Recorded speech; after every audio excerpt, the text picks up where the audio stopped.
délégation. Je voudrais saluer les militants d'Abidjan Sud. Je vous salue, je voudrais qu'on s'acclame. Parce que nous avons eu le privilège de recevoir le secrétaire général tout nouveau dans notre fédération. Ça,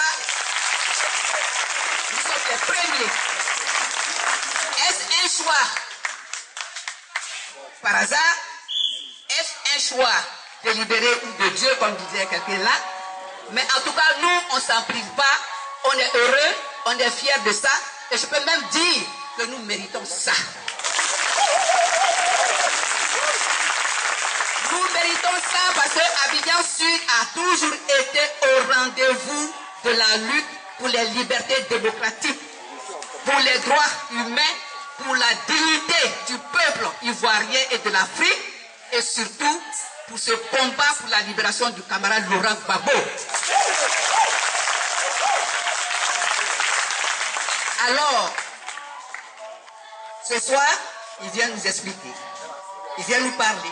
Nous n'avons plus affaire à un autre président, c'est Sangaré, à un autre secrétaire général, c'est Boati. Donc, nos activités politiques commencent. Alors, je voudrais profiter de ce micro. Comme vous savez, chaque 8 mars de chaque année, c'est la journée de la femme. Avec les turpitudes de celui que vous connaissez, évidemment, nous n'avons pas pu faire de déclaration du fait que nous étions au combat, mais qui a pris fin le jeudi. Alors, je voudrais profiter de ce micro pour rendre un hommage vibrant à toutes les femmes de tout horizon pour leur combativité pour les libertés. Les femmes veuves, les femmes qui vivent seules du fait de la guerre, les femmes qui sont incarcérées à la Maca pour des raisons politiciennes et avec à leur tête la première, l'Amazone, que vous savez, la première dame, Simone Olivier Gbagbo, qui est en ce moment confrontée aux assises devant une justice des vainqueurs. Mais ça ne l'a pas empêché de dire ce qu'elle avait à dire.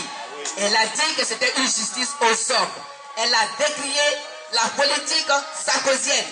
Elle a décrié, elle a dit que c'est le président Laurent Gbagbo qui a gagné les élections à leur face, devant eux.